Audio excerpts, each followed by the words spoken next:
फिर भी देखो, आप लोगों की एक बात हम कहते हैं कि हमारे श्रोताओं में महाराज जी एक आपको खासियत मिलेगी कि इतनी संख्या में होके भी बिल्कुल शांत बैठते हैं, ध्यान से सुनते हैं, एकाग्र चित्त होके। कोई सोता नहीं मिलेगा, सोफा वाले भले ही सो जाएं लेकिन नीचे वाले कोई सोते नहीं दिखेंगे, सब लोग एकाग्र चित्त होके कथा सुनते हैं।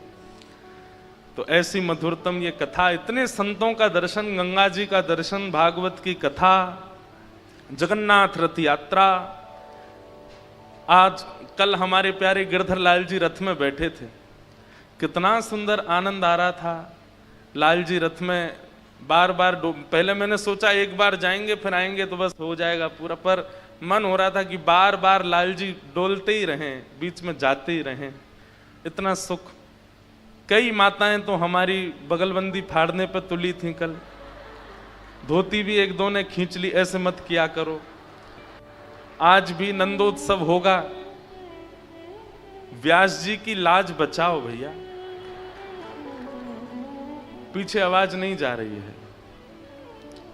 तो हम क्या निवेदन कर रहे थे, थोड़ा आप लोग इस चीज का ध्यान रखना, अपने स्थान पे बैठे रहना, आपके पास ही सब सामग्री पहुंच जाएंगी, सब उत्सव हो जाएगा।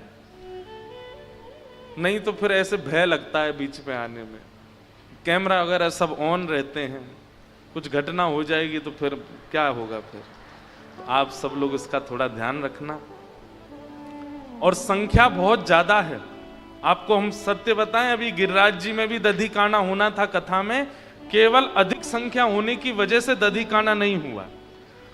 तो ये भले ही मटकी टंग रही हो, भले ही नंदोत्सव होना हो, लेकिन आप लोग शिष्टाचार का पालन करेंगे तो ही उत्सव होगा।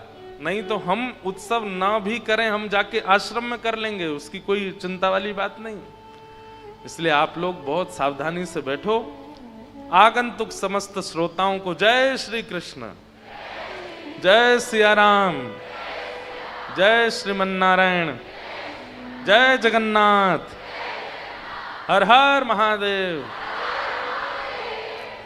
सबको प्रणाम करते हैं। आज कथा क्रम बहुत है और समय बहुत सीमित है। वैसे तो महाराज जी बोल रहे थे कल कि अब समय की कोई अवधि नहीं, आप जब तक चाहो तब तक आनंद करते रहो, पर फिर भी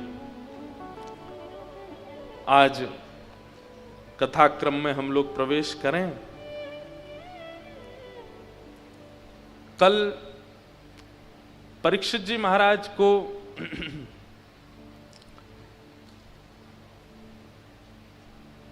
तक्षक सर्प के दंशन का श्राप लगा, ये भाव हम सुन रहे थे। और श्री परीक्षित जी महाराज गंगा के तट पर अपने सप्ताह दिवसों को योग्य बनाने के भांति पधारे, और वहीं श्री शुकाचार्य जी महाराज ने आकर के परीक्षित जी के हृदय को शांति प्रदान की।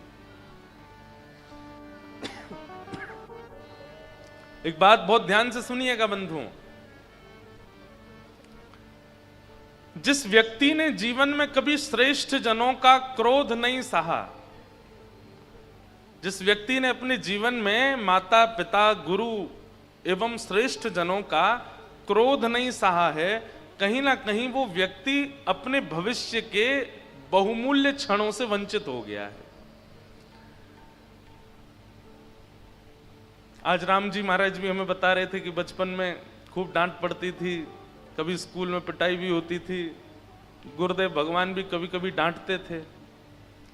आप किसी भी योग्य व्यक्तित्व वाले व्यक्ति को देखेंगे, उसके पूर्व की बातें जब पूछेंगे तो उसको किसी ना किसी ने डांटा है, किसी ना किसी ने तराशा है, किसी ना किसी ने उसको खूब जो है उसकी सेवा करी है हाथों से, इसीलिए वो आज ऐसा बन पाया है। अभी कलिकाल में थोड़ा सा बालकों के ऊपर रोष करना बंद कर दिया है। रोष करने की कोई हम आज्ञा नहीं दे रहे हैं आपको, लेकिन कई बार रोष हो जाता है तो आपकी जो प्रतिक्रिया होती है ना, वो बड़ी विचित्र होती है। कई बालक माता पिता से लड़ते हुए पाए जाते हैं, गुरुजन थोड़ा नाराज हो जाएं तो शिष्य उनके पास जाना बंद कर देते हैं।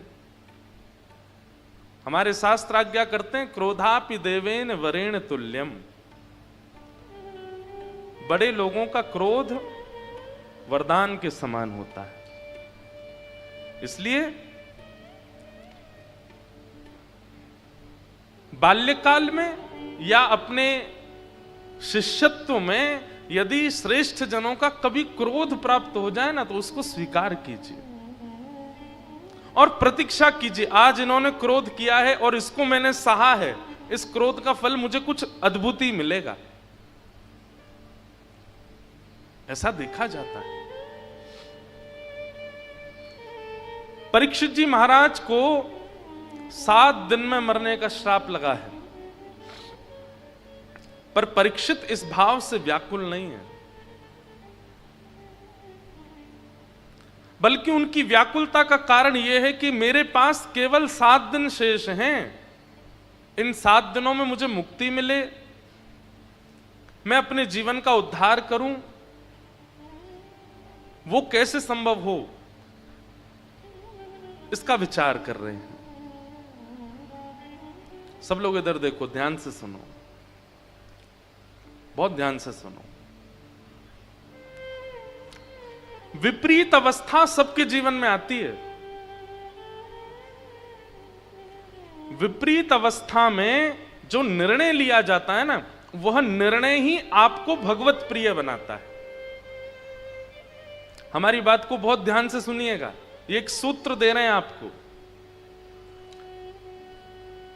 अनुकूल अवस्था में ऐसा आप माने कि ठाकुर जी आपको देख नहीं रहे हैं, क्योंकि अनुकूल अवस्था से सब बढ़िया चल रहा है, समय से भोजन चल रहा है, कोई टेंशन नहीं है, रात में समय से सो रहे हैं, समय से उठ रहे हैं, खूब खा रहे हैं, पी रहे हैं, आनंद कर रहे हैं, धन भी आ रहा है, सब बढ़िया, बिल्कुल सेटलमेंट चल रहा है। तो समझो ठाकुर जी की दृष्टि अभी नहीं है। लेकिन जैसे ही ठाकुर जी देखना प्रारंभ करते हैं ना, तो फिर विपरीतता आती है, और वो विपरीत अवस्था में आपके द्वारा किया गया निर्णय, उसको ठाकुर जी बहुत ध्यान से देखते हैं। अब ये क्या निर्णय लेगा, कैसे निर्णय लेगा। अब जैसे यहां बहुत सारे लोग बैठे हैं, हो सकता है कोई क्रिकेट ना भी खेलता हो, पर क्रिकेट में जो बैट्समैन है वो कितना भी अच्छा हो, बॉलर पूरा प्रयास करता है कि मैं इतनी खतरनाक बॉल डालूं कि ये छू भी ना पाए, और वो कठिन से कठिन बॉल फेंकता है, कभी उसके सिर पर, कभी उसके हाथ पर, कभी पैर पर, लेकिन फिर भी वो उस पर छक्का मार दे, चौका मार दे, और कुछ नहीं तो रोक भर दे, तो कई बार बॉलर भी उसको अप्रिशिएट करके जाता है, बोल वाह तूने इसको खेल लिया, ये खेलने लायक थी नहीं फिर भी तू खेल लिया। और छक्का मार दे तो फिर पूरा स्टेडियम ही खड़ा हो जाता है। ठीक वैसे ही ये कर्म रूपी बॉलर हमारे सर से लेके पैर की एक एक नस को देख लेता है, और हर उस नस पे एक और चीज होती है क्रिकेट में, जब इंटरनेशनल क्रिकेट होता है ना, प्लेयर को कई बार बॉल लग जाती है तो बॉलर जानबूझ के जहां लगी है वहीं बॉल मारता है कि ये आउट हो, ये कैसे भी जाए, लेकिन फिर भी बॉलर खेल जाता है तो उसके फिर सालों तक चर्चा रहती है। अब ये बात मैं इसलिए, मैं क्रिकेट खेलता हूं इसलिए इस भाव से बता रहा हूं। हमारे जीवन में आने वाली विपरीत अवस्था, ठाकुर जी को विपरीतता देना अच्छा नहीं लगता। हमारे जीवन में विपरीतता ठाकुर जी देते भी नहीं। मैं एक बात कथा में, ठाकुर जी पे इतना समय नहीं है कि वो अरे वो राम जी हैं हरिद्वार में, उनको मुझे विपरीतता देनी है, नहीं। इतने करोड़ों के ब्रह्मांड में उनको पता भी होगा कि कौन हरिद्वार में बैठा है, कौन कहां बैठा है। अरबों खरबों की मानवों की जनसंख्या, उसके बाद अरबों खरबों जल के जीव, पशु पक्षी, सब ठाकुर जी का ध्यान, सबका ठाकुर जी ध्यान रखते हैं। इतनी भीड़ में ठाकुर जी को पता भी होगा कि मुझे इंद्रेश को दुख देना है? नहीं, ये तो हमारे प्रारब्ध है, ये तो कर्म है, कर्म के भाव से आता है। लेकिन जब विपरीतता आती है, उस विपरीतता में जो निर्णय हम लेते हैं वो ठाकुर जी देखते हैं, वो ठाकुर जी देखते हैं कि इसके जीवन में अब कठिन स्थिति आई है, अब ये क्या निर्णय ले रहा है, ये कैसे एक्शन ले रहा है, क्या विचार कर रहा है, अब क्या सोच रहा है, उससे ठाकुर जी प्रसन्न होते हैं। इसलिए विपरीतता जीवन में जब आती है उससे विचलित मत होइए, बल्कि सद्गुरुओं के चरण पकड़ के इन सत्संगों के माध्यम से उस विपरीतता का समाधान ढूंढिए, उसमें एक ऐसा निर्णय लीजिए अब कई लोग होते हैं विपरीतता सबके जीवन में आती है, पर उसमें जब आप टूट के रोने लगते हो, ठाकुर जी कहते हैं अभी हार गया। कई लोग यहां ऐसे बैठे होंगे जो ये कह रहे होंगे महाराज जी आपको क्या पता, आप तो व्यास मंच पे बैठे हो, कितनी विपरीत परिस्थिति आती है। चलो आपको लगता हो कि महाराज जी को नहीं पता, लेकिन हम इतने भक्तों के चरित्र पढ़ते हैं। सूरदास जी के तो नेत्र ही नहीं थे, गौरवा काका के तो हाथ ही कट दिए थे। अरे कहां तक कहें, श्री जगन्नाथ महाप्रभु के परम भक्त सदन कसाई, उनके हाथ काट दिए। सदन कसाई की कथा पता है? अब वो पूर्व की कथा तो सबको पता ही है, वो तराजू में तोलने वाली। उसके बाद सदन कसाई के मन में आया कि जब ठाकुर जी मेरे लिए रत्न सिंहासन छोड़ करके मेरे तराजू पर बैठने दोबारा आ सकते हैं, तो मैं इनके लिए मांस विक्रय नहीं छोड़ सकता। और उसी दिन सदन कसाई ने अपनी दुकान बंद कर दी, मांस विक्रय बंद कर दिया, और उसने मन में विचार किया कि अब मैं जगन्नाथपुरी दर्शन करने जाऊंगा। जगन्नाथपुरी के लिए सदन कसाई जब निकला तो पहले ऊंच नीच की भावना बहुत ज्यादा थी, तो कई लोगों ने सदन को टोक दिया, बोले तू ये इस मार्ग पर मत चल। क्यों? बोले इस पे संत चल रहे हैं, इस पे भक्त चल रहे हैं, इस पे बड़े बड़े लोग चल रहे हैं, तुम नीचे चलो। तो बेचारा सदन नीचे मार्ग पर चलने लगे, जिस पर कांटे भी हैं, पत्थर भी हैं, कंकड़ भी हैं। जगन्नाथ भगवान का दर्शन करने के लिए जा रहे हैं। कुछ दिन चलते चलते रात में एक नगर में रुके, तो जहां सदन कसाई रुके वहीं पास में ही एक भवन था, एक घर था, और उसके ऊपर खिड़की पर एक परम सुंदरी युवती खड़ी थी, और उसका मन सदन जी पर आ चुका था। सदन जी ने उसको देखा तो देख करके उसको हाथ जोड़े प्रणाम किया, लेकिन उसका जो प्रत्युत्तर था वो अच्छा नहीं था।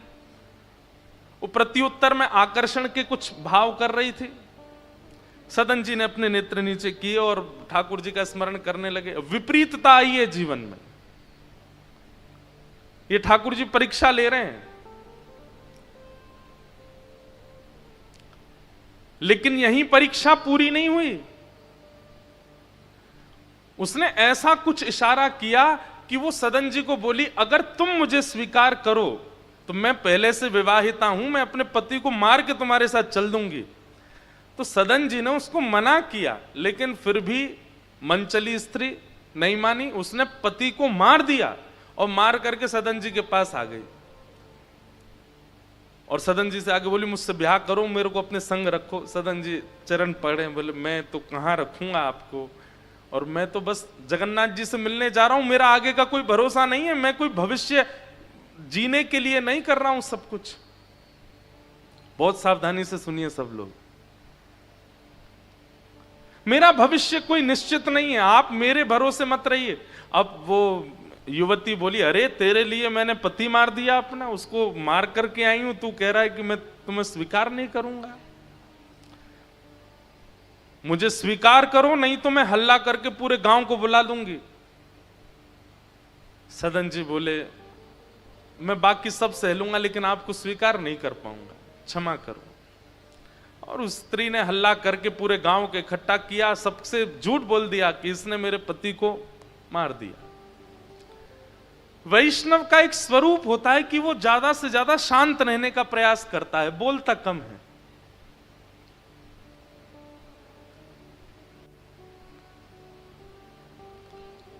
सदन जी को तो ये चिंता लगी थी, अभी कितनी दूर जगन्नाथपुरी है, मुझे चल करके जाना है, मुझे महाप्रभु जगन्नाथ जी का दर्शन करना है। उनके चित्त में तो यही व्याकुलता सता रही थी। लेकिन सब गांव के लोगों ने सदन कसाई को राजा के सामने प्रस्तुत कर दिया। राजा ने सदन कसाई से कहा, क्या तुमने इनके पति को मारा? तो सदन जी बोले, देखिए मैं कितना भी प्रमाणित कर दूं कि मैंने नहीं मारा, आप लोग अंततो गत्वा मुझे ही दोषी ठहराओगे। मेरी आपसे एक प्रार्थना है कि अगर मैंने स्वीकार कर लिया कि मैंने इनके पति को मारा तो आप मुझे दंड दोगे? बोले हाँ, दंड तो मिलेगा। बोले दंड रूप में कुछ भी दीजिएगा, बस मेरे प्राण मत लीजिएगा, क्योंकि मुझे जगन्नाथ जी को देखना है एक बार। दंड रूप में आप चाहे जो कर दीजिए, बस मुझे एक बार महाप्रभु जी को देखना है। कैसी उत्सुकता उनके चित्त में ठाकुर जी के दर्शन की है।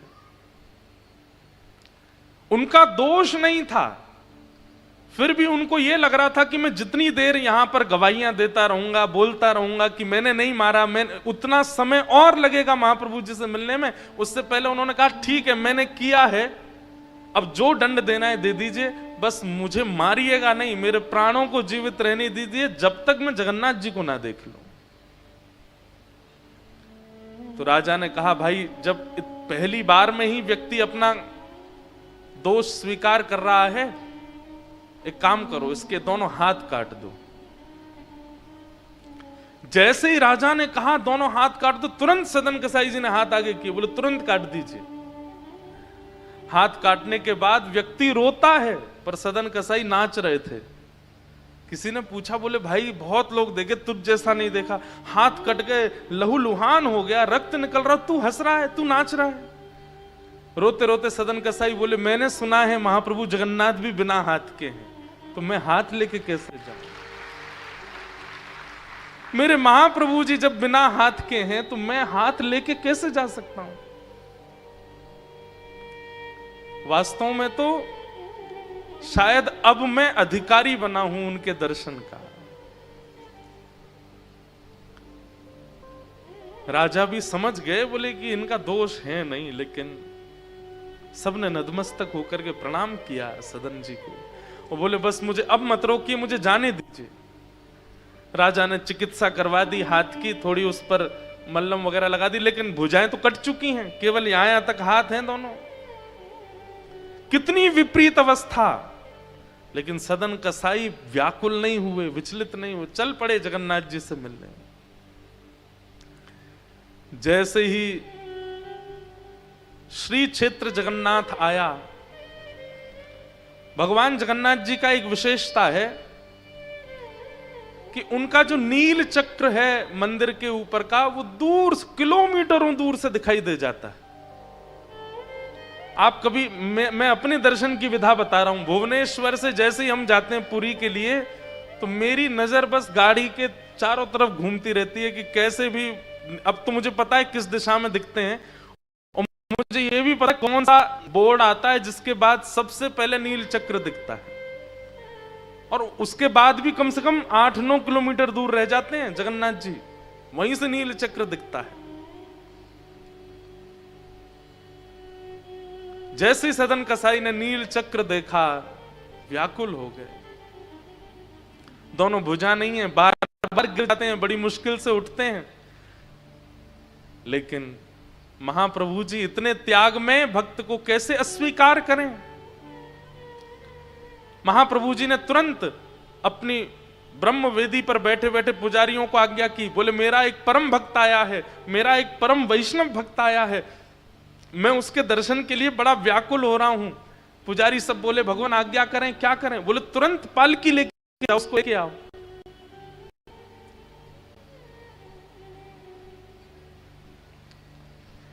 पुजारी जी तुरंत पालकी लेकर के निकल पड़े। बोले कोई भगवान का, अच्छा ना तो ठाकुर जी ने रूप बताया, ना नाम बताया, ना कोई कदकाठी बताई, बस एक मेरा परम भक्त आ रहा है, उसको लेने पालकी लेके जाओ।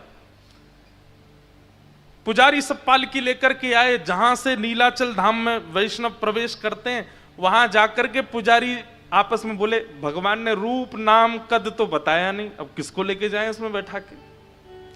तो पुजारियों ने कहा, भैया सुनिए सुनिए सुनिए, महाप्रभु जगन्नाथ जी ने ये पालकी भेजी है और ये कहकर के भेजा है कि मेरा एक परम वैष्णव भक्त आ रहा है, आप में से जो परम वैष्णव हो इस पालकी पे बैठ जाओ।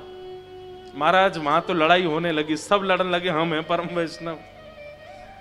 दूर खड़े सदन कसाई अपनी कटी हुई भुजाएं ऐसे जोड़ करके बैठे थे। बोले जिसके लिए महाप्रभु जी पालकी भेजे उस भक्त का दर्शन आज पहले करूंगा मैं, फिर महाप्रभु जी को देखूंगा। लेकिन वहां तो इतनी भीड़ लग गई पालकी में चढ़ने वालों की, सब गिनाने लगे, हम 2 लाख नाम जप करते हैं, हमने इतने अनुष्ठान किए, हमने इतनी तीर्थ यात्रा करी है, हमारे लिए ही महाप्रभु जी ने पालकी भेजी है। पुजारी बोले ऐसे नहीं भैया, एक बार फिर से जाओ मंदिर में, पूछ के आओ महाप्रभु जी से कौन है, उसका नाम तो बताओ, उसका कुछ तो बताइए। पुजारियों ने जाकर के पूछा, हे महाप्रभु जी, महाप्रभु जगन्नाथ जी तुम लेके नहीं आए उसको? बोले आपने नाम तो बताया नहीं उसका, उसका कुछ तो बताइए, पहचान कैसे होगी कि वो है कौन जिसको लेके आना पालकी में। महाप्रभु जगन्नाथ जी के नेत्र सजल हो गए। बोले जैसा बिना हाथ का मैं हूं वैसा ही वो भी है, उसको लेके आओ, उसको मेरे पास लाओ। पुजारी जब दौड़ करके गए तो देखा दूर बैठे हाथों पे पट्टी लगी है सदन कसाई के, और जैसे ही देखा पालकी ले जाकर के उनके सामने रख दी। बोले कि महाप्रभु जी ने आपके लिए पालकी भेजी। ये सुनकर के इतना रोए सदन कसाई, चरणों में गिर गए, मैं योग्य नहीं हूं, महाप्रभु जी क्यों इतनी कृपा मुझ पर करते हैं? अरे मैं तो कसाई हूं, मैंने कितना मांस काटा है, कितना कुछ मैंने पाप अपने जीवन में किया। अरे दुनिया के लोग तो किसी वस्तु को बेचते हैं तो तराजू पर ईंट रखते हैं, पत्थर रखते हैं, वाट रखते हैं, मैंने तो शालिग्राम रख करके मांस बेचा है, मैं इतना बड़ा पापी, और महाप्रभु जी मेरे लिए पालकी भेजते हैं।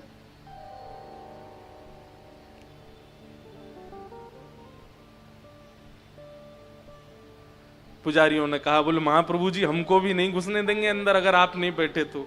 और पालकी पर सदन कसाई को इतनी शर्म आ रही है अपने ऊपर, क्यों मुझ पर इतनी कृपा करते हैं। और जैसे ही महाप्रभु जी के सामने गए, पहली बार जगन्नाथ महाप्रभु को देखा, यहां सदन के नेत्रों से आंसू और वहां महाप्रभु जी के नेत्रों से आंसू। जैसे ही सदन कसाई ने दंडवत प्रणाम किया, दोनों अपनी कटी कटी भुजाओं को जैसे ही महाप्रभु जी की ओर आगे किया, तुरंत उनकी भुजाएं प्रकट हो गईं और महाप्रभु जी ने कहा, अब दौड़ के आओ, हृदय से लगो हमारे। और सदन कसाई को ठाकुर जी ने हृदय से लगाया। ये बात हम क्यों सुना रहे हैं? जीवन में विपरीत अवस्था सबके आती है, मुझसे लेके पीछे खड़े व्यक्ति, हर इस संसार में कोई व्यक्ति नहीं बचता विपरीत अवस्थाओं से। अगर अब तक नहीं आई हैं तो तैयारी कर लीजिए, आने वाली होंगी, आएंगी जरूर। और आके चली गई हैं तो कुछ दिन सांस ले लीजिए, फिर आने वाली हैं। ये जाएंगी कहीं नहीं। ये संसार दुखालयम शाश्वतम, श्रीमद् भागवत जी में संसार को दुखालय कहा है। यहां दुख से कोई नहीं बच सकता,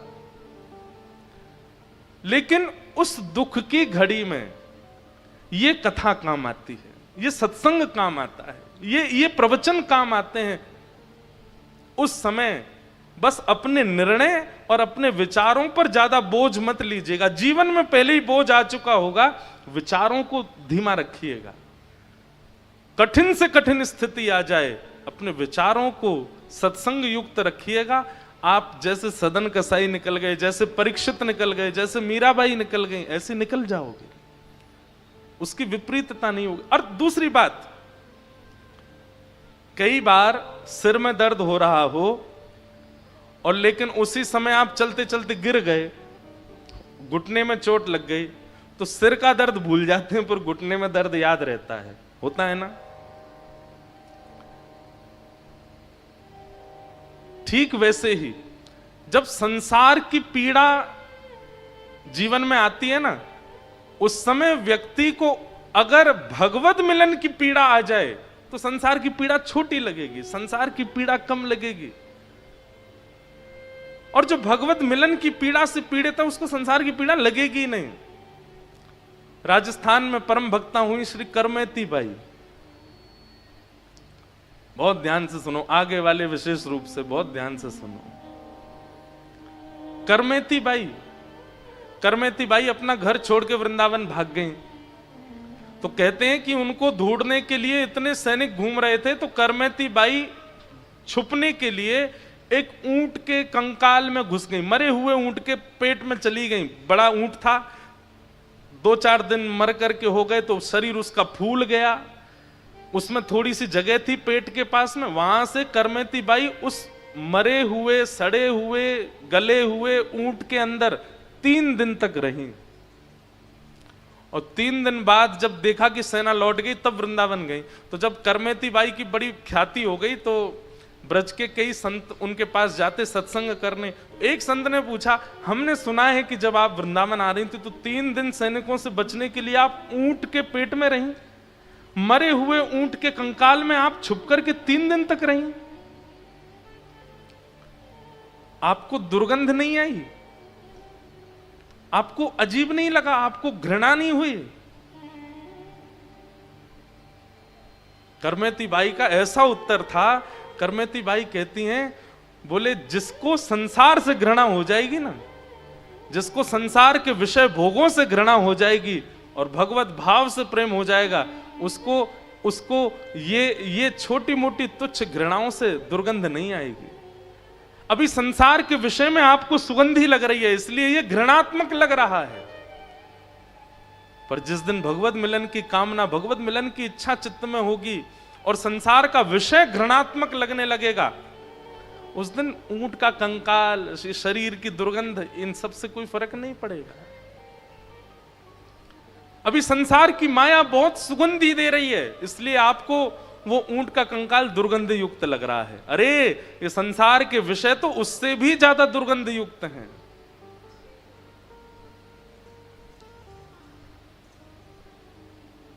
विपत्ति सबके जीवन में आती है, पर उस विपत्ति से बचने के 2 ही तरीके हैं, या तो उससे जूझो, या तो उससे लड़ो, या फिर उस विपत्ति से भी ज्यादा भगवत मिलन की आस चित्त में प्रकट कर लो। तो विपत्ति छोटी लगेगी, भगवत मिलन की आस ज्यादा हो जाएगी।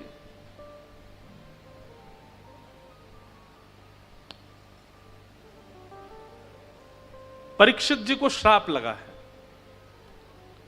पर परीक्षित जी व्याकुल नहीं हुए, तुरंत स्वयं को संभाल करके गंगा के तट पर आए और अनेक ऋषियों से आकर के पूछते हैं कि मेरे जीवन के केवल 7 दिन बचे हैं, मैं अपनी मुक्ति के लिए क्या करूं, मुझे बताओ। तब श्री सुखदेव जी का आगमन हुआ और सुखदेव जी के चरणों में जैसे ही परीक्षित जी ने कहा कि मुझे 7 दिन में मरना है, मेरी मुक्ति का उपाय बताइए। और यहां से श्री सुखदेव जी महाराज श्री गंगा जी के तट पर कहना प्रारंभ करते हैं कि वरीयानिशते प्रश्न क्रतो लोक हेतं नृप आत्मवित् सम्मत पुंसां श्रोतव्यादिषु यपर। राजन, आपने जो प्रश्न किया है ये लोक कल्याण के लिए तो बहुत अच्छा है। जल्दी मरने वाले की मुक्ति का उपाय क्या है? पर अगर ये प्रश्न आपने अपने लिए किया है, अपने निज भाव के लिए किया है, तो ये प्रश्न उचित नहीं है। परीक्षित बोले तो मैं लोक में नहीं आता, मैं संसार में नहीं आता, मतलब संसार के लिए पूछा गया तो अच्छा है, मैं अपने लिए पूछूं तो अच्छा नहीं है, इसका मतलब क्या है? शुक्राचार्य जी कहते हैं, बोले परीक्षित तुम पांडवों के वंशधर हो, पांडवों के पुत्र हो, तुम वो बालक हो जिसने जन्म बाद में लिया, भगवत दर्शन पहले किया है।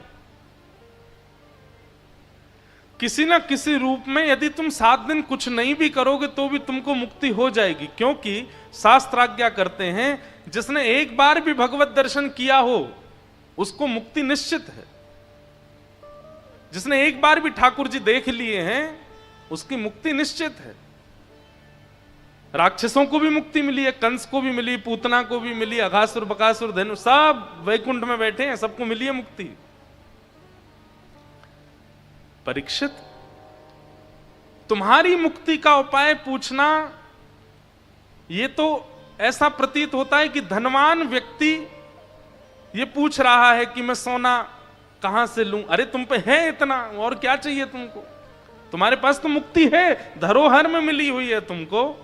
तुम मुक्ति की याचना कर रहे हो, इसलिए यह प्रश्न तुम्हारे लिए अच्छा नहीं है। हां, लोक कल्याण के लिए पूछ रहे हो तो ठीक है।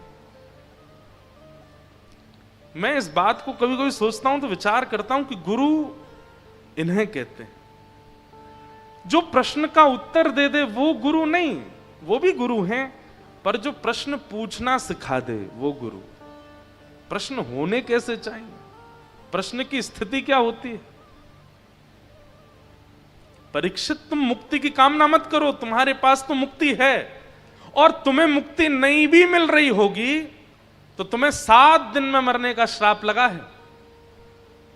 आज पहला दिन है, निकलने दो, दूसरा दिन भी निकलने दो, तीसरा, चौथा, पांचवा, छठवां, 7वां दिन भी आ जाए और तक्षक सर्प तुमको डसने आ रहा हो, उसके डसने से 1 सेकंड पहले मैं तुम्हारे कान में श्री कृष्ण शरणम मम, हरिश शरणम, नमो नारायणाय कुछ भी कह दूंगा। भगवान नाम तुम्हारे कान में जैसे ही जाएगा और उसके बाद तुम्हारे प्राण निकलेंगे तो तुम्हारी मुक्ति निश्चित है। क्योंकि हमारी शास्त्र आज्ञा करते हैं, श्रीमद् भागवत जी आज्ञा करती हैं, अंते नारायण स्मृति।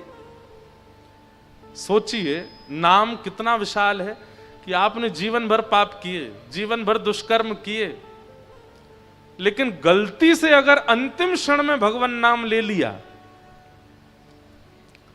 प्राण त्यागते त्यागते मुख से निकल पड़ा श्री राधा और प्राण निकल गए, जीवन में चाहे जो किया हो सब शून्य हो जाएगा,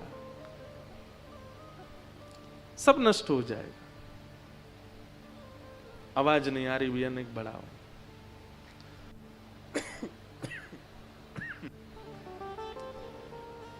आप सबको आ रही है आवाज? किनको आ रही है हाथ ऊपर करो। थोड़ी थोड़ी और बढ़ा दो भैया।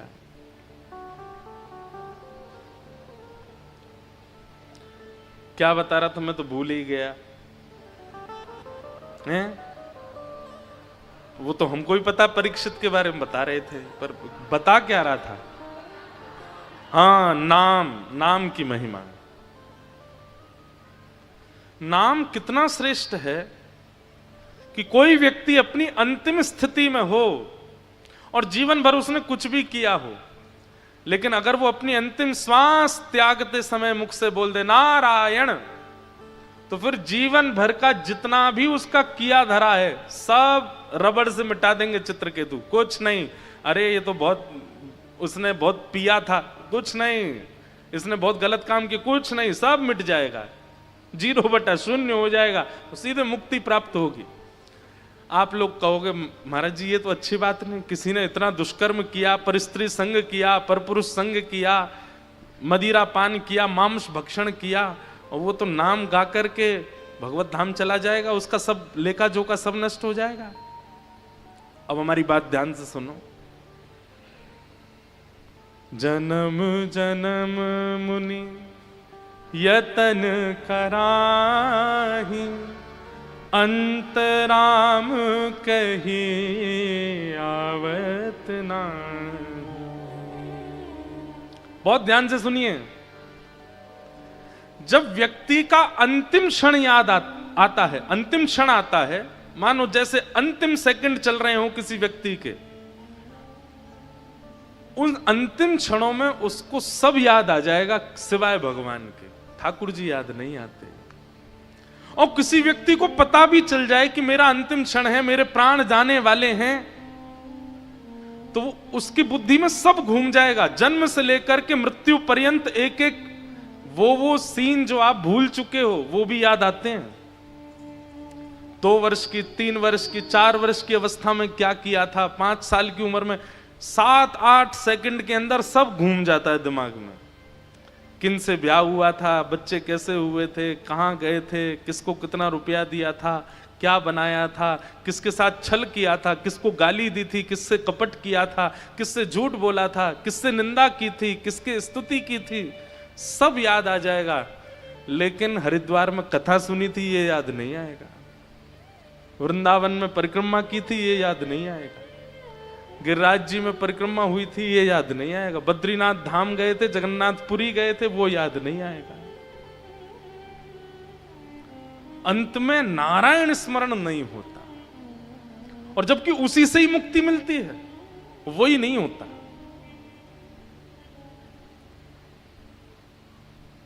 कोई व्यक्ति अगर अपने अंतिम क्षण में भगवान नाम सुन ले तो ये भागवत जी आदि शास्त्रों ने स्टैम्प पेपर पर साइन करके कहा है कि उसको मुक्ति मिल गई है, लेकिन ये संभव नहीं हो पाता।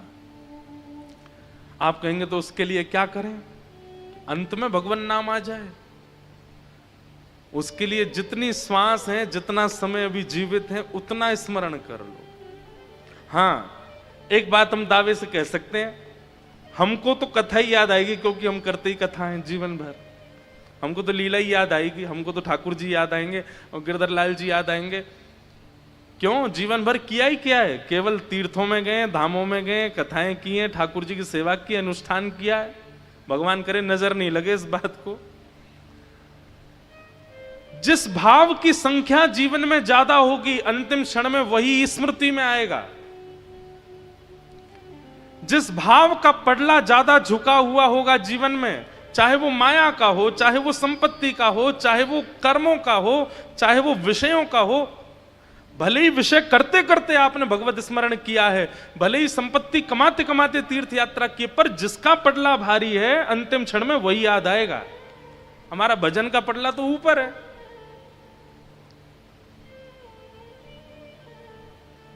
सीधी बात, आप संसार में इतने फंसे हैं कि वहां से समय निकाल करके भजन करते हैं। परिवर्तित होना चाहिए।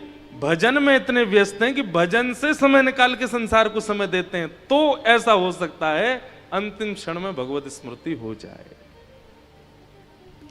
कई लोग कहते हैं, महाराज जी संतों के चेहरे में इतना आकर्षण क्यों होता है? ये वृंदावन के महात्मा इतने अच्छे क्यों लगते हैं?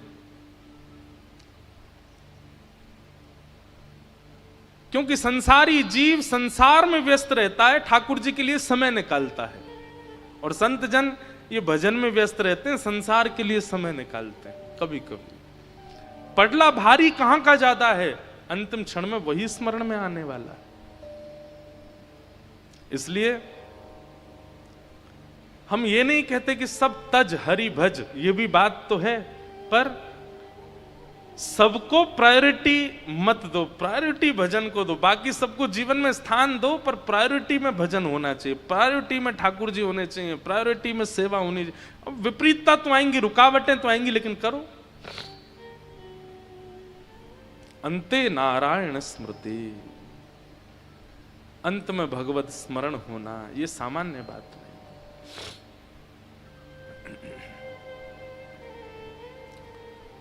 परीक्षित जी महाराज से सुखदेव जी कहते हैं, परीक्षित ये प्रश्न तुम्हारे लिए उचित नहीं है, तो फिर मैं क्या करूं? इन 7 दिनों में मैं क्या करूं? आप तो कह रहे हैं मुझे मुक्ति मिल ही जाएगी,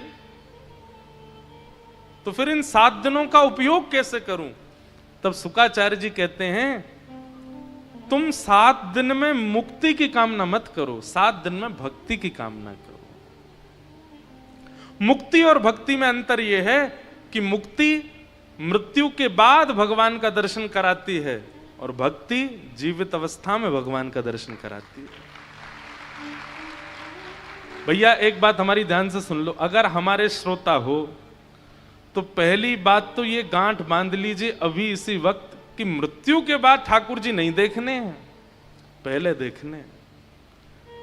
जब तक प्राण है, जब तक जीवन में चेतना है, जब तक जीवन चल रहा है, उसी क्षण में भगवत दर्शन करना है।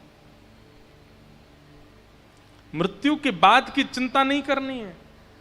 कई लोगों की ऐसी धारणा बन चुकी है कि ठाकुर जी तो मृत्यु के बाद ही मिलते हैं। नहीं, अगर वृंदावन से जुड़े हुए हैं आप लोग, यदि श्रीधाम जाते हैं, कथाएं सुनते हैं, ब्रज लीलाओं में आपकी रुचि है, निकुंज के भाव सुनते हैं, पद पदावलियों का गान करते हैं, तो आपकी ये धारणा परिवर्तित होनी चाहिए। मृत्यु के बाद भगवत दर्शन नहीं, जीवित अवस्था में।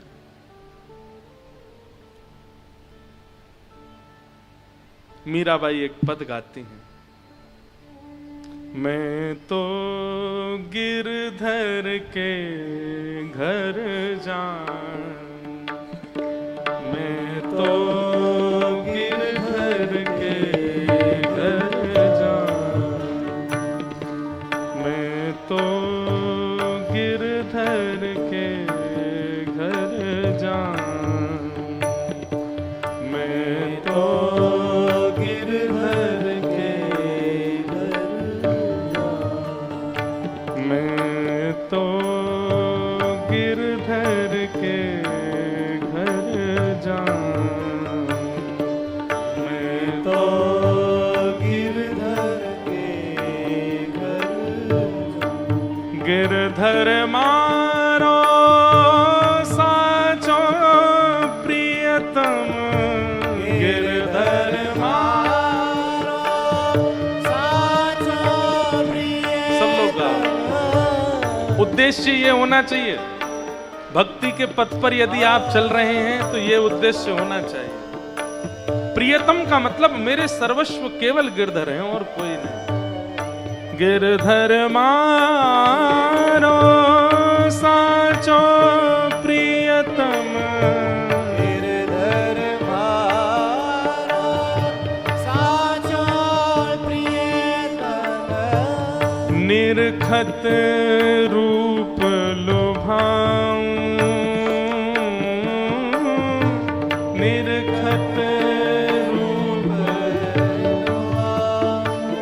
मैं तो गिरधर के घर जाऊं, मैं तो गिरधर के घर, हाँ मैं तो गिरधर के घर जाऊं, मैं तो गिरधर के घर जाऊं। बहुत सावधानी से सुनिए, एक भक्ति पथिक का जीवन कैसे होना चाहिए। रैन पड़े तब ही उठ जाऊं, रैन पड़े तब ही उठ जाऊं, रैन पड़े तब ही उठ जाऊं, रैन पड़े तब ही उठ जाऊं। भोर भय ही उठाऊं, हाँ भोर भय ही उठाऊं। हे रैन दिना वाके संग खेलूं, रैन दिना वाके संग खेलूं। मीराबाई के भाव क्या है? रात होते ही मैं उठ के भजन करूं और दिन होते ही ठाकुर जी को उठा के सेवा करूं। दिन भर सेवा करती हैं, रात भर भजन करती हैं।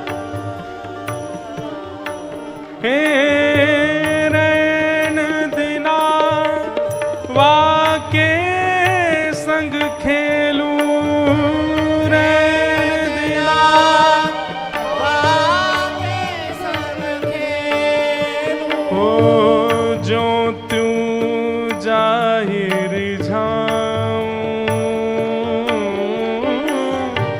जो तू जाहिर जाऊं। मैं तो गिरधर के घर जाऊं, मैं तो गिरधर के घर जाऊं, हाँ मैं तो गिरधर के घर जाऊं, मैं तो गिरधर के घर और ओ जो पहरावे सो ही पहरूं, जो पहरावे सोई पहरूं। जो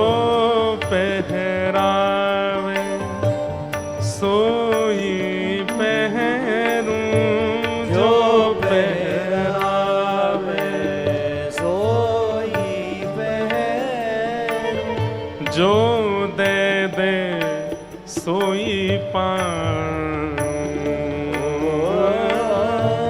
जो दे दे सोई पाऊं। मेरी उनकी प्रीत पुरानी, मेरी उनकी प्रीत पुरानी, हाँ मेरी उनकी प्रीत पुरानी, मेरी उनकी प्रीत पुरानी। ओ उन बिन पल ना रहाऊं, उन बिन पल ना रहा हूँ। मैं तो गिरधर के घर जाऊं, मैं तो गिरधर के घर जाऊं, मैं तो गिरधर के घर जाऊं, मैं तो गिरधर के घर जाऊं। और जहाँ बिठावे तित ही बैठूं, जहाँ बैठावे तित ही बैठूं। जहाँ बिठावे तित ही बैठूं, जहाँ बैठावे तित ही बैठूं। बेचे तो बिक जाऊं, मोहे बेचे तो बिक जाऊं। हे मीरा के प्रभु गिरधर नागर, मीरा के प्रभु गिरधर नागर।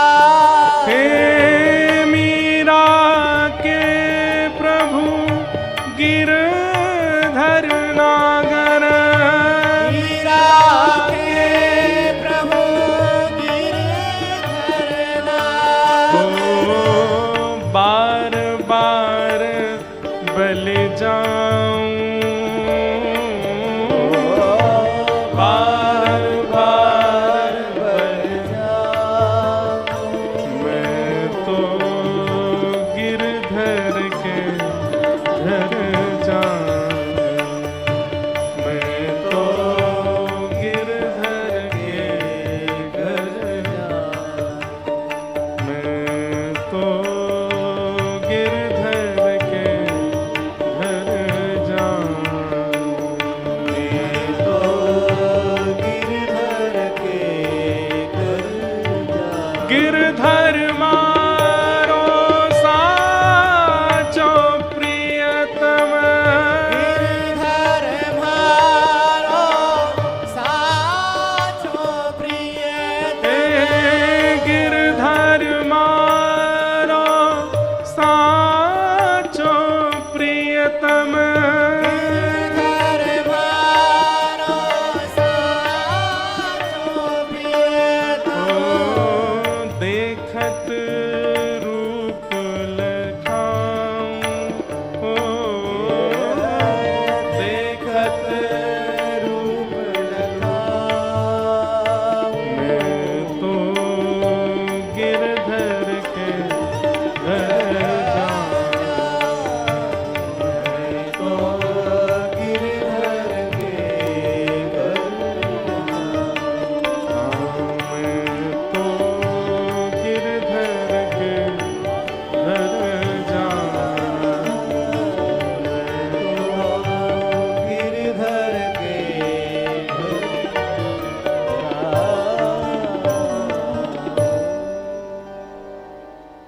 एक बात मन में आई गाते गाते ये पद, मीराबाई ने जो जो बात यहां कही है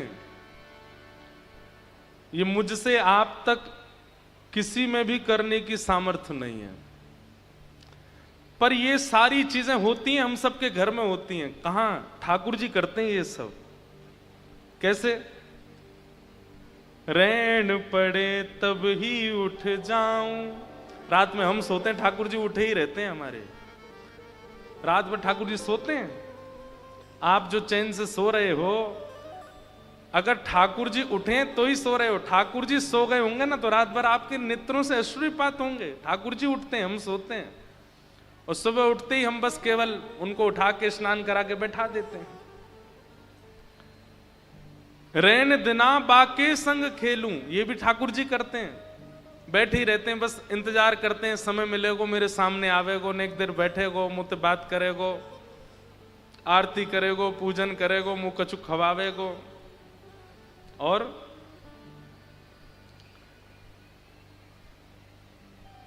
जो पहराए सोई पहरूं, मीराबाई कह रही। अब ये हम तो नहीं करते, हम तो अपनी मनपसंद पहनते हैं। ठाकुर जी पहनते हैं जो हम चाहें, जो हम चाहें उनको पहना देते हैं। जैसे चाहे मुकुट पहना दो, जैसे चाहे। लोग तो कुछ भी पहनाते हैं। कई ठाकुर जी ऐसे भी हैं जो जैकेट भी पहनते हैं। कई ठाकुर जी देखे हमने आजकल, एक तो चश्मा पहन के देखे, गॉगल पहन करके, छतरी लगा करके, यहां पे छोटी सी पाइप लगे, नीचे छोटी फ्रूटी पी रहे हैं।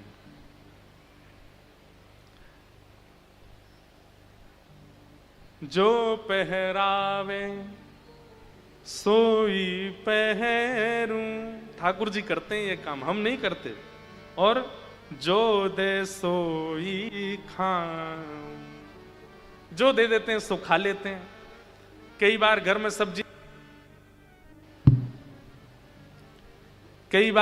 सब्जी ना बनाने का मन होता है, बाहर से मंगा ली है, उसमें प्याज पड़ी है, तो ठाकुर जी को क्या दे रहे हैं? बोले दही का भोग लगा दो, खा लेंगे, बस पेट भर लेंगे।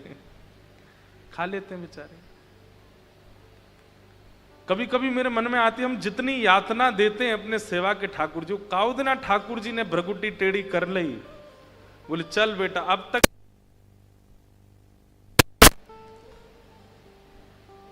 आपके मन में पता है क्या आएगा? इससे बढ़िया तो मैं प्राण त्याग दूं। हम सेवा करते हैं, सेवा के नाम पे आडंबर करते हैं, सेवा थोड़ी होती है हमसे।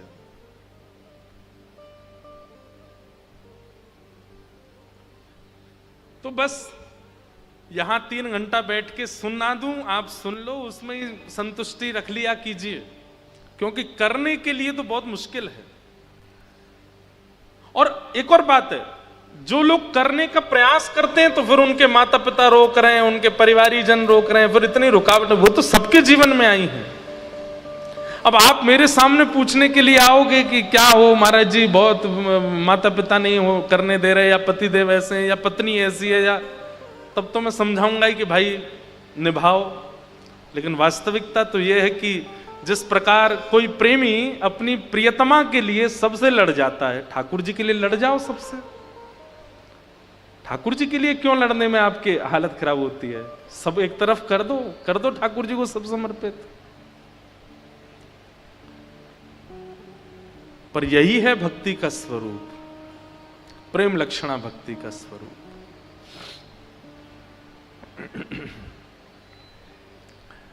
परीक्षित जी महाराज को श्री शुकाचार्य जी कहते हैं कि तुम भक्ति मांगो, मुक्ति नहीं। भक्ति का मतलब जीवित अवस्था में भगवान, मुक्ति का मतलब तुमको जाना पड़ेगा उनके पास, भक्ति का मतलब वो आएंगे तुम्हारे पास, वो करो जिससे वो आवे। उद्देश्य हमारा कथा सुनने का, वृंदावन जाने का, नाम जप करने का, गुरु शिक्षा दीक्षा लेने का यही होना चाहिए। मृत्यु का क्षण आवे उससे पहले मुझे साक्षात राधा रमन लाल दिख जाएं, ये उद्देश्य। सुखदेव जी महाराज की बात मान करके परीक्षित जी ने चरणों में निवेदन किया कि भगवान आप मुझे भक्ति का मार्ग बताओ, मुझे मुक्ति की इच्छा नहीं है। और तब श्री शुकाचार्य जी महाराज ने कथा सुनाना प्रारंभ किया। और कथा सुनाने में सबसे पहले सृष्टि का प्रसंग पूछा, सृष्टि कैसे बनाई, उसके बारे में हमें विस्तार से बताओ। शुकाचार्य जी ने विस्तार से सृष्टि का प्रसंग सुनाया। सृष्टि प्रसंग के मध्य में ही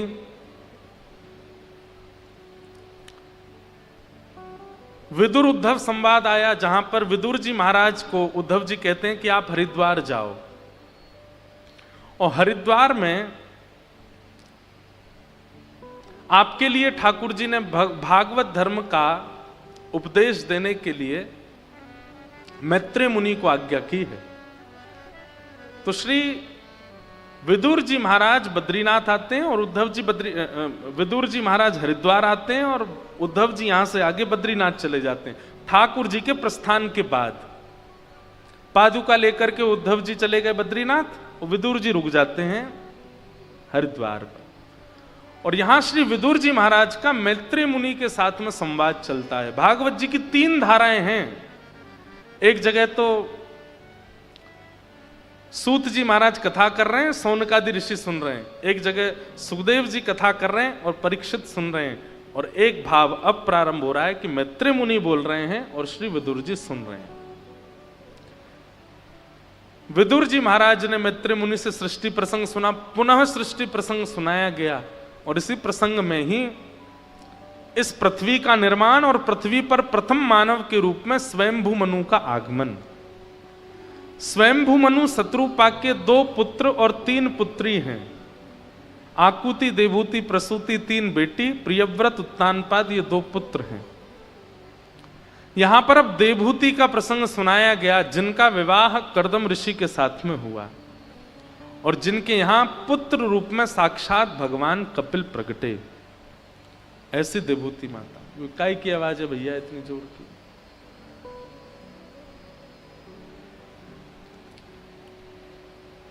सब लोग देखो सुनो।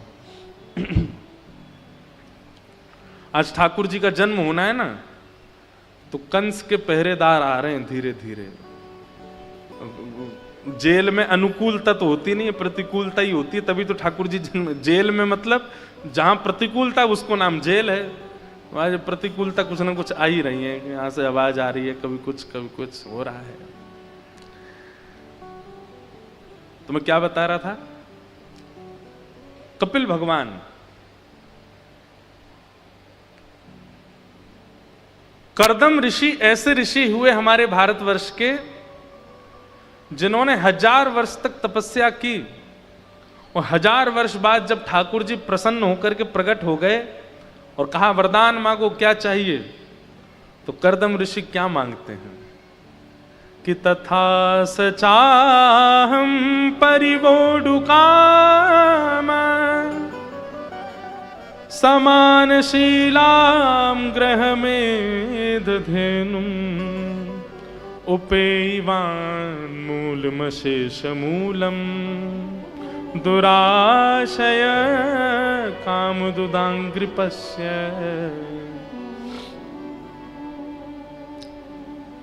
बहुत ध्यान से सुनना।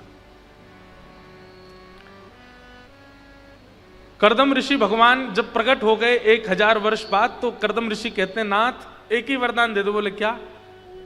मैं आपसे जितना प्रेम करता हूं, मैं आपकी जितनी सेवा करता हूं, मैं आपकी जितनी आराधना करता हूं, मुझसे भी ज्यादा आपसे प्रेम करने वाली, मुझसे भी ज्यादा आपकी आराधना करने वाली, मुझसे भी ज्यादा आपसे स्नेह करने वाली एक कन्या से मेरा ब्याह हो जाए, ऐसी कृपा कर दो।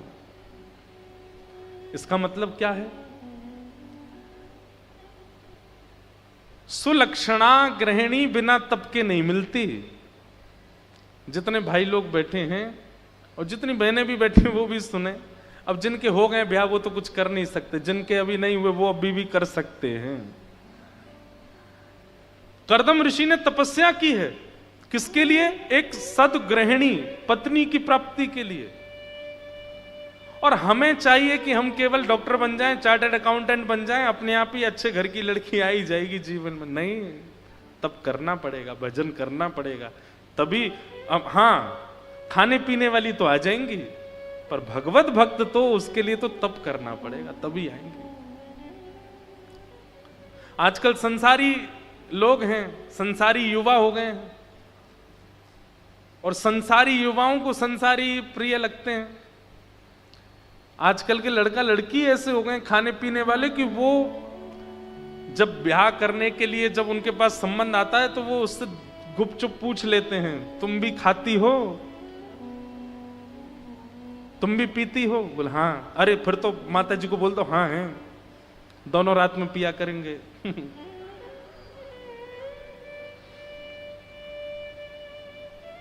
बहुत विचित्र संसार हो गया है।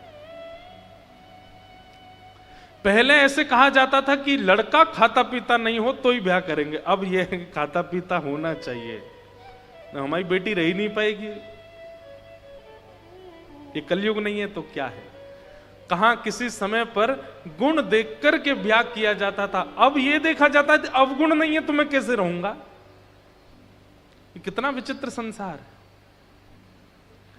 आजकल स्कूल यूनिवर्सिटी के बच्चे, हम जाता हूं मैं कभी कभी यूनिवर्सिटीज में, तो वहां देखने में आता है सबसे कम मित्र उन लोगों के जो बहुत सुधरे हुए हैं, और सबसे ज्यादा मित्र उनके जो बिगड़ैल हैं, एक नंबर के। जो बालक रात्रि 10:30 11 बजे सो जाता हो, बच्चे उससे बात नहीं करते, बोले अरे भाई ये तो बहुत सुधरा हुआ है भाई, हमारे संग नहीं निभेगी तुम्हारी। इसलिए अब तप करना पड़ेगा, ब्याह के लिए तप करना पड़ेगा।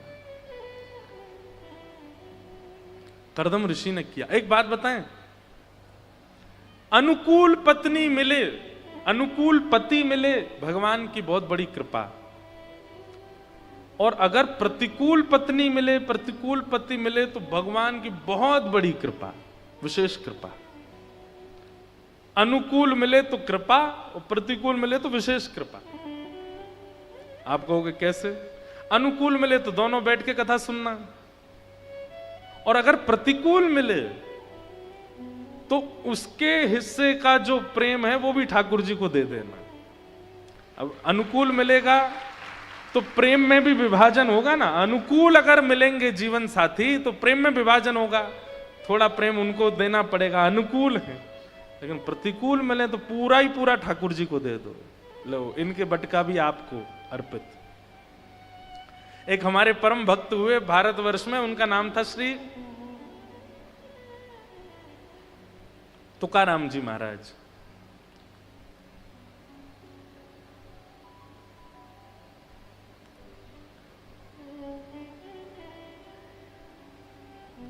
तो श्री तुकाराम जी की जो पत्नी थी वो बड़ी विपरीत अवस्था की थी, विपरीत स्वभाव की थी। एक बार एक गांव में लड़का था, बहुत अच्छी कथा है, ध्यान से सुनना, मुझे बड़ी अच्छी लगती है। एक महापुरुष कैसे उत्तर देता है। तो तुकाराम जी, जिनके आगे महाराष्ट्र के मराठा राजा छत्रपति शिवाजी महाराज भी नतमस्तक होते थे, वो तुकाराम जी अपनी पत्नी की लड़ाई और चिकचिक से इतने मतलब बेचारे परेशान तो नहीं होते थे, लेकिन बहुत लड़ती थी, तो इसलिए घर से गांव के बगल में एक पर्वत था, उसके ऊपर पूरे दिन सुबह चले जाते थे, रात को उतर के आते थे नीचे, पूरे दिन वहीं रहते थे। तुकाराम जी से मिलने छत्रपति शिवाजी महाराज आते, बड़े बड़े संत आते, बड़े बड़े महापुरुष आते थे, लेकिन पत्नी उनका बिल्कुल आदर नहीं करती थी, पत्नी बिल्कुल सम्मान नहीं करती थी। एक दिन एक गांव का बालक, पूरा घर उसके पीछे पड़ा था, तू ब्याह कर ले, ब्याह कर ले, ब्याह कर ले, उसको करना नहीं था। तो उसने अंतिम बार अपने परिवार के लोगों से कहा, ठीक है तुम लोगों को चाहते हो मैं ब्याह कर लूं? बोले हाँ।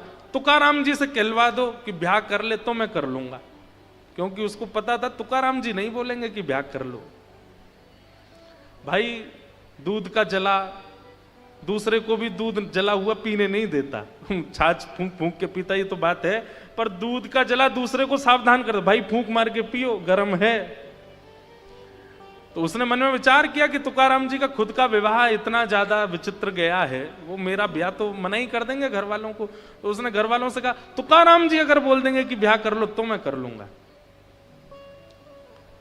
घर वाले बोले ये भी कोई बात है, तुकाराम जी तो मना ही करेंगे। बोले इसीलिए तो उनसे कहलवा दो, मैं तुरंत ब्याह कर लूंगा। सब लोग इधर देखो, ध्यान से सुनो। तो घर के सब लोग उसको लेके गए, तुकाराम जी के पास जाके बोले, इसने कहा है कि तुकाराम जी अगर बोल देंगे तो मैं ब्याह कर लूंगा, देख लीजिए आप आज्ञा कर दी। तुकाराम जी बोले, जितनी जल्दी हो सके उतनी जल्दी ब्याह करो, जितनी जल्दी हो सके उतनी जल्दी इसका ब्याह करो। तो घर के लोग तो तुरंत, अगली बात सुनी ही नहीं, तुरंत भागे वहां से, बोले अब हम व्यवस्था कर रहे हैं, अब तू कुछ नहीं कर सकता, अब तो तेरा ब्याह होगा। सब चले गए। तो उसने चरण पकड़ लिए तुकाराम जी के, बोले आप, ये तो आपने गलत किया, आप महापुरुष हैं, आप श्रेष्ठ जन हैं, और श्रेष्ठ जन अगर देख लेते हैं कि मार्ग में कांटे पड़े तो दूसरों को सावधान कर देते हैं कि तुम मत आना, कांटे हैं। आप कैसे, ये तो आपने वो वाली बात कर दी कि मुझे कांटे लगे तो तू क्यों बचे, तेरे को भी लगने चाहिए। तुकाराम जी बोले नहीं। तो क्यों कहा आपने कि ब्याह कर लो, आपका विवाह कैसा गया है सब जानते हैं, फिर आपने क्यों कहा। तुकाराम जी बोले, देख पत्नी अगर तेरे मन अनुकूल आ गई तो कोई शिकायत नहीं है, बढ़िया चलेगा जीवन। और पत्नी यदि विपरीत आ गई तो एक गांव में 2 तुकाराम हो जाएंगे, एक मैं भी एक तू भी भजन करियो संग बैठ के। मेरा उत्तराधिकारी कौन फिर, हाँ मेरी गद्दी पे कौन बैठेगा। तब वो बालक तुकाराम जी के सामने रोने लगा और उसने चरण पकड़ लिए, तुकाराम जी से बोला, महाराज एक बात बताइए। बोले क्या, इतनी विपरीतता है आपके जीवन में, आपकी पहली पत्नी ने प्राण त्याग दिए, आपका इकलौता बेटा था और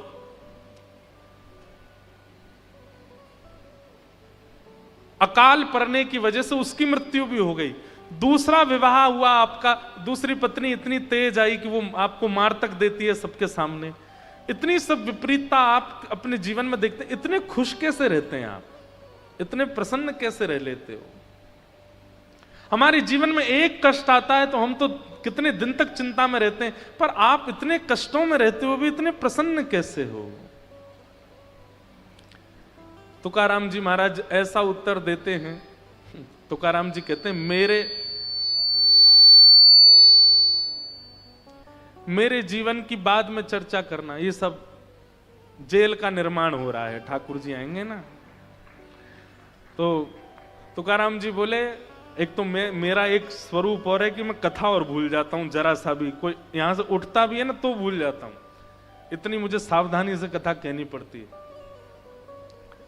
तो तुकाराम जी बोले, देखो मेरे जीवन में खुशी कैसे आई है, आनंद कैसे आई, ये सब मैं तुझे बाद में बताऊंगा, लेकिन तेरे माथे पे मैंने कुछ पढ़ लिया है। तो बालक बोला, क्या पढ़ लिया। बोले, 7 दिन बाद तेरी मृत्यु होने वाली है। वो बालक बोला, मैंने तो गलती कर दी आपसे पूछ के, ये तो मैं आपसे कुछ और पूछ रहा हूं, आप उत्तर कुछ और दे रहे हो, आप कह रहे हो तेरे जीवन के 7 ही दिन बचे। बोला, हाँ 7 दिन में तू मरने वाला है, अब तू जा, 7 दिन में जो जो तुझे सुधार करना है सब कर ले, 7 ही दिन बचे। वो बालक भी मानता क्यों नहीं, तुकाराम जी बोल रहे हैं साक्षात। तो उठ करके चला गया, बोले जय हो भगवान, जाता हूं। 7 दिन तक घर पे रहा। 7 दिन बाद जब लौट करके आया, तुकाराम जी के चरणों में आ गया। बोले, आज तो मेरे प्राण जाने वाले हैं, मैंने सोचा कहीं और क्यों जाऊं, आपको देखते देखते आपके पास ही बैठ के भजन करते करते त्याग दूंगा। आपको जब ये पता है कि 7वें दिन प्राण जाने वाले हैं, तो अब 7 दिन में भी अब कौन से समय प्राण जाएंगे वो भी बता दीजिए। तुकाराम जी बोले, बाद में बताएंगे, पहले ये बताओ इन 7 दिनों में तुम्हारी किसी से लड़ाई हुई। तो बालक बोला, नहीं किसी से नहीं हुई। क्यों?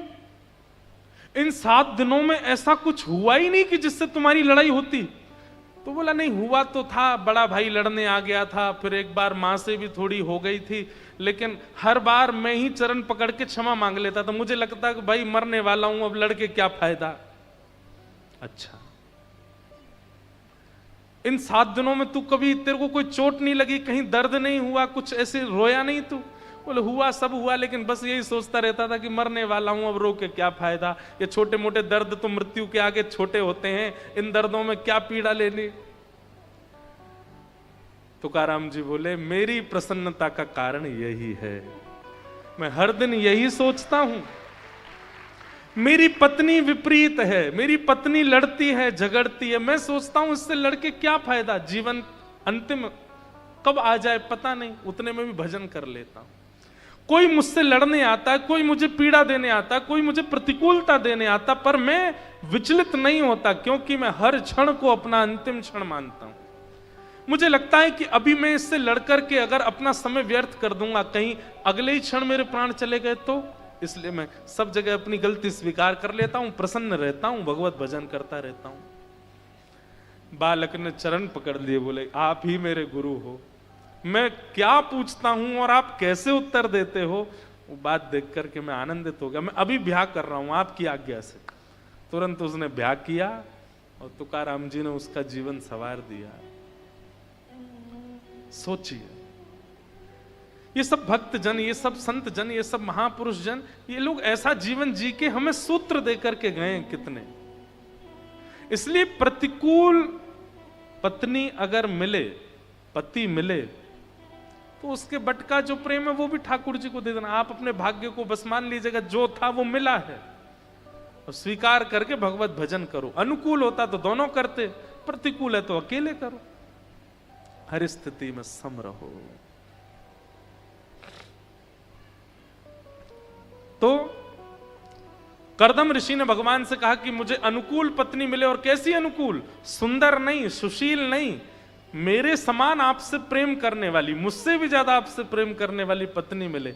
भगवान इतने प्रसन्न हो गए। भगवान बोले चिंता नहीं करो, स्वयंभू मनु की पुत्री देवहूति से तुम्हारा ब्याह होगा, और मैं तुम्हारे इस भाव से इतना प्रसन्न हूं, इतना प्रसन्न हूं कि तुम्हारे यहां पुत्र के रूप में मैं ही जन्म लूंगा, तुम्हारे यहां मैं जन्म लेके आऊंगा, जाओ। और कर्दम ऋषि के यहां 9 पुत्रियों ने जन्म लिया, और 10वें संतान के रूप में भगवान कपिल का प्रादुर्भाव हुआ। बोलो कपिल भगवान की। जिन्होंने सांख्य शास्त्र का निरूपण किया, दर्शन शास्त्र की व्याख्या की, पूरे विश्व को सांख्य योग से अवगत कराया। अद्भुत ज्ञान के प्रणेता श्री कपिल भगवान देवहूति माता के साथ में सुंदर संवाद करते हैं। उस कथा को बड़े भाव से यहाँ पर सुनाया गया। सब, अब कथा तो बहुत बड़ी है, अनेक बार कही है विस्तार से, सबको प्रणाम करते हैं। आगे देवहूति माता की 2 और बहन हैं, आकुति और प्रसूति, इनका प्रसंग सुनाया गया। फिर इनके 2 भाई प्रियव्रत, उत्तानपाद। तो यहां उत्तानपाद राजा की 2 पत्नी सुनीति और सुरुचि। बड़ी पत्नी से पुत्र का जन्म हुआ, नाम हुआ ध्रुव, और छोटी पत्नी के पुत्र का नाम हुआ उत्तम। छोटी पत्नी के प्रति ज्यादा आकर्षण की वजह से बड़ी पत्नी का त्याग कर दिया। बड़ी पत्नी के पुत्र ध्रुव जब 4-5 वर्ष की अवस्था के हो गए तो अपनी मां से पूछने लगे, मां मेरे पिता कौन है। जब पिता का परिचय दिया कि सामने जो राजभवन है इसमें जो राजा हैं वही तुम्हारे पिता हैं। अपने पिता को देखने के लिए ध्रुव जी जैसे ही राजभवन में गए तो पिता की गोद में दूसरा बालक देखा, छोटी मां का बेटा। वो देख करके ध्रुव जी के मन में आया कि इस गोद का अधिकारी तो मैं भी हूं। जैसे ही अपने पिता की गोद में जाने के लिए आगे बढ़े, छोटी मां ने रोक दिया और कहा कि वो तुम्हारे पिता हैं, पर मैं तुम्हारी मां नहीं हूं, इसलिए तुम इस राज्यगद्दी पर नहीं बैठ सकते। अगर तुम्हें अपने पिता की गोद में बैठना है या उस राज्यगद्दी पर बैठना है तो भगवान का भजन करो, भगवान को प्रसन्न करके प्रकट करो, और जब भगवान कहें वरदान मांगो तो वरदान में यह मांगना कि मेरा जन्म छोटी मां के गर्भ से हो, मेरे गर्भ से जन्म लेकर के जब आओगे तब बैठोगे यहां। छोटे से ध्रुव जी महाराज रोते रोते अपनी मां के पास। अब ये सब कथाएं ना, इनका विस्तार इतना सुंदर है। सुनीति का रूप क्या है हमारे जीवन में, सुरुचि का रूप क्या है हमारे जीवन में, ध्रुव कौन है हमारे जीवन में, इस सब का बड़ा अर्थ है, पर वो समय की पाबंदी है, थोड़ा सा समझा देते हैं। सुनीति और सुरुचि ये 2 पत्नियां हैं, हम सबकी 2 पत्नी हैं। सुनीति यानी कि बुद्धि और सुरुचि यानी कि मन, हम सबकी 2 पत्नी हैं। जैसे उत्तानपाद राजा छोटी पत्नी के प्रति ज्यादा आकर्षित है, ऐसे हम भी छोटी पत्नी के प्रति आकर्षित रहते हैं। छोटी पत्नी कौन? मन। अच्छा, यह भी प्रमाणित है कि यह छोटी पत्नी कैसे है। क्योंकि बुद्धि तो तभी एक्टिव हो जाती है जब हमारा जन्म होता है, पर मन 12 साल के बाद, 13 साल के बाद, 14 साल के बाद एक्टिव होना शुरू। आजकल के बच्चों का तो 6 साल में ही हो जाता है। 3 साल के बच्चे को, 2 साल के बच्चे को मां जो खिला दे खा लेगा, जो पहना दे पहन लेगा। 6 साल का बच्चा तक भी मां अगर उसको छोटे कपड़े पहना दे वो भी पहन के चला जाता है। 7 साल का होते ही फिर उसकी इच्छाएं प्रकट होने लगती हैं, मैं तो ऐसे पहनूंगा, मैं तो वहां जाऊंगा। तब मन का जन्म होता है। तो मन छोटी पत्नी है, और छोटी पत्नी के प्रति हमारा आकर्षण ज्यादा होता है, और कभी कभी आकर्षण इतना ज्यादा हो जाता है कि हम बड़ी पत्नी का त्याग ही कर देते हैं, यानी कि मति। लेकिन मति से जो जन्म होता है वो होता है ध्रुव का। ध्रुव का मतलब क्या हो? ध्रुव का अर्थ ही होता है कल्याण, ध्रुव का अर्थ ही होता है परम सत्य। और छोटी पत्नी से जो जन्म होता है वो होता है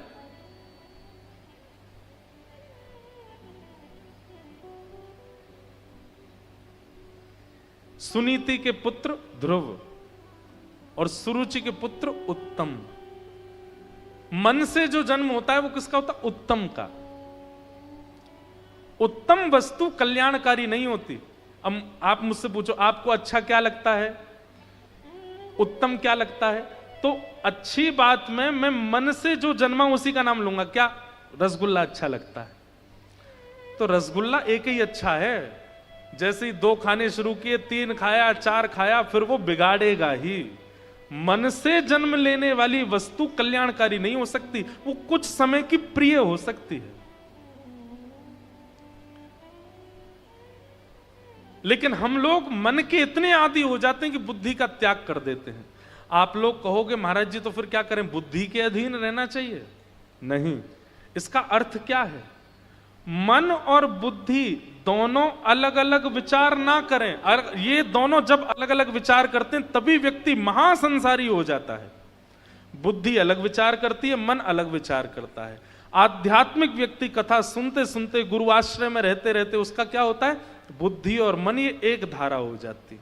जो मन की इच्छा होती है वही बुद्धि की इच्छा। और ये दोनों एक तभी हो सकते हैं जब मन में और बुद्धि में, दोनों में श्री कृष्ण बैठे हो। बुद्धि में संसार, मन में श्री कृष्ण, तो भी विलग होगा। बुद्धि में श्री कृष्ण, मन में संसार, तो भी विलग होगा।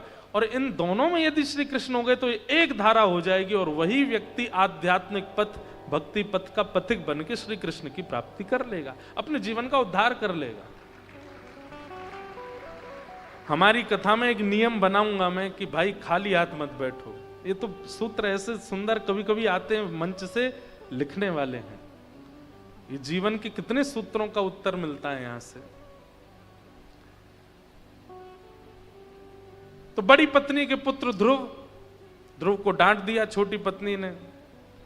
ध्रुव जी महाराज मां के पास रोते हुए गए कि मां, छोटी मां ने ऐसा कहा, वन में जाके भगवान का भजन करके उनको प्रसन्न करके छोटी मां के गर्भ से जन्म हो मेरा, ऐसा वरदान मांगूं। तो बड़ी मां ने कैसे समझाया ध्रुव को? ध्रुव को बोली, बेटा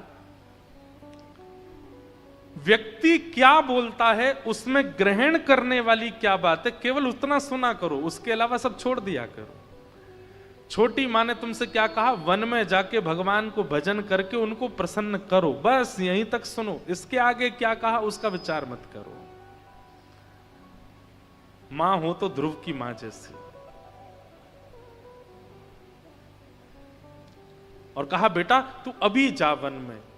ये संकेत समझ कि ठाकुर जी ने किसी से तुझे कहलवाया है कि तू वन में आके मेरा भजन कर, मैं तो तैयार बैठा हूं तुझसे मिलने को। जो ध्रुव जी रोते हुए गए थे वो नाचने लगे मां के आगे। मां, आपने ऐसा समाधान बताया। बोले कि और जाते जाते छोटी मां के पैर और छूना, कि उन्होंने संकेत दिया है कि भगवान तुझसे मिलने के लिए वन में बैठे हैं, जा। एक बात आपको समझ आएगी बंधुओं, कि ध्रुव जी की भक्ति में भगवत प्राप्ति का सबसे बड़ा कारण क्या बना? उत्साह, एक्साइटमेंट, जो उनकी मां ने प्रकट कर दिया है। बोले तेरे लिए भगवान वन में ही बैठे हैं, इसीलिए छोटी मां के माध्यम से तुझे संदेश भिजवाया कि तू वन में आ। ध्रुव जी इतने उत्सुक हो गए, अब उनको कुछ नहीं दिख रहा है।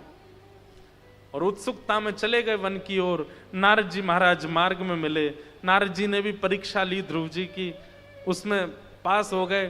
तब नारद जी ने उनको 12 अक्षर मंत्र प्रदान किया। नमो भगवते तुभ्यं वासुदेवाय धीमहि प्रद्युम्नाय निरुद्धाय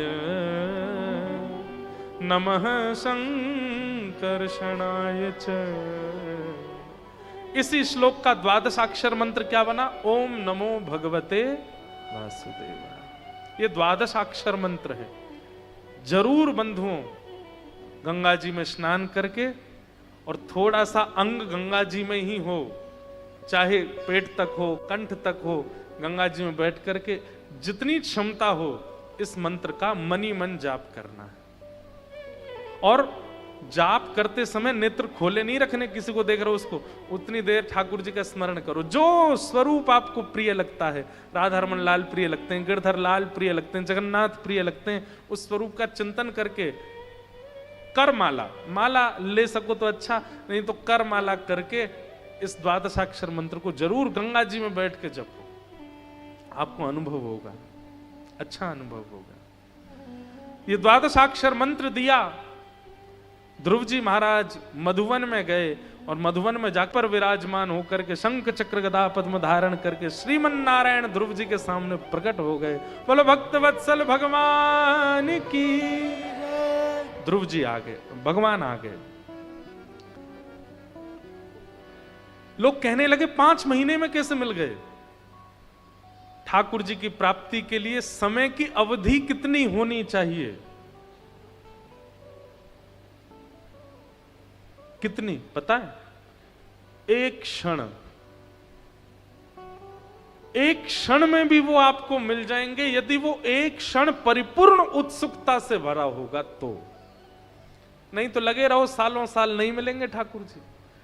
एक बात लिख लीजिएगा, आपके नियम से, साधन से, व्रत से, तप से ठाकुर जी प्रसन्न होते हैं, पर यदि इन नियम, साधन, व्रत, तप में उत्सुकता नहीं है तो ठाकुर जी मिलने में समय लगाएंगे। एकादशी करते हैं, पर कैसे करते हैं? भार, आज तो मेरे मित्र का जन्मदिन है, क्या करें, एकादशी आ गई, अब तो मैं कुछ खा ही नहीं सकता, सारे छोले भटूरे खा रहे हैं, मैं तो देख ही नहीं सकता। अगर इस भाव से एकादशी भी कर रहे हो ना, तो उत्साह शून्य हो गई, और उत्साह शून्य होते ही आपके नियम का, आपके व्रत का, आपके भाव का हनन हो जाता है। इसलिए भैया तीर्थ यात्रा, ध्यान से सुनना, तीर्थ यात्रा, व्रत, नियम, नाम जप और कथा, इन 5 में कुछ हो चाहे ना हो, उत्सुकता भरपूर होनी चाहिए। जब तक बिना उत्सुकता के इनका आप पालन करोगे, इनसे कोई फल प्राप्त होने वाला नहीं है। नाम जब आप जपते हैं तो उस समय यह नहीं होनी चाहिए 14 माला जपनी है, 11 माला जपनी है, गुरुजी ने 21 माला के लिए कहा, जल्दी जल्दी पूरी करूं, अरे क्यों नहीं हो रही। कई लोग जाप करते हैं ना, हम भी बचपन में जब करते तो जब करते करते अंदर देखते कितनी दूर रह गई अभी वो सुमेरु कब आएगा ऊपर। नहीं महाराज, जब करते करते सुमेरु आ गया और आपकी 11 माला पूरी हो गई तो मन में क्षोभ हुआ, इतनी जल्दी क्यों हो गया नाम पूरा, ये अभी और क्यों नहीं बढ़ा, और क्यों नहीं चला। 7:15 बजे जैसे ही मैं बोलूं कि अब हम कथा कल सुनाएंगे, तो आपके मुख से जैसे पीड़ा की आह निकलती है ना, ऐसे निकल पड़े कि अरे इतनी जल्दी कथा क्यों पूरी हो रही है, अब फिर कल 4 बजे तक प्रतीक्षा करो। और व्यास जी भी हमारे 4:30 से पहले तो आते नहीं है। विचार करें, ये व्याकुलता, उत्सुकता से ठाकुर जी मिलते हैं। बाकी जप, नियम, तप, कुछ भी हो, उत्सुकता। ध्रुव जी को भगवान मिले और भगवान की ध्रुव जी ने स्तुति गाई। भक्ति मुहु प्रवहताम त्वयि में प्रसंगो भूयादनंत महताम अमलाशयानाम येनांजसौल्वण मुरुव्यसनम भवाब्धिम नेष्ये भवद्गुण कथा मृतपान मत्त। हे नाथ मुझे व्यसनी बना दो। क्या कह रहे हैं ध्रुव जी? मुझे व्यसनी बना दीजिए। भगवान बोले व्यसनी? किस चीज का व्यसन करना है? बोले आपकी कथा का व्यसन हो जाए, ऐसी कृपा कर दो। आपकी कथा सुनने का मुझे व्यसन लग जाए। व्यसनी व्यक्ति कैसा होता है? सब लोग इधर देखो, व्यसनी व्यक्ति कैसा होता है पता है? बहुत तेज सिर में दर्द हो रहा है, क्या करें? तो थोड़ी सी पी लो, ठीक हो जाओगे। बहुत चिंता हो रही है, अच्छा चलो संसारी पीने वाली वस्तु का नाम तो नहीं लेंगे, चाय, चाय भी व्यसन है। सिर में दर्द हो रहा, चाय पिला दो। अभी अभी भोजन किया, थोड़ी थोड़ी चाय और पी लें हैं। अब तो नींद आ रही है, चाय पी के सोएंगे। सुबह उठ गए, चाय पिलाओ। घूमने जा रहे हैं, बोले एक कटोरी चाय पी के फिर चलेंगे। अरे भैया जहां घूमने आए थे पहुंच गए, चाय तो पिएंगे, यहां उतरते ही पहले चाय। व्यसनी व्यक्ति क्या करता है? वो व्यसन करने के बहाने ढूंढता है। ध्रुव जी महाराज ने जो यहां व्यसनम भवाब्धिम शब्द कहा है, इसका मतलब क्या है? बोले मैं आपको याद करने के बहाने ढूंढूं, ऐसी मेरे जीवन की उत्सुकता बना दो नाथ। मैं केवल बहाने ढूंढा करूं, कैसे कथा सुनूं, कैसे मिलूं, कैसे जाऊं।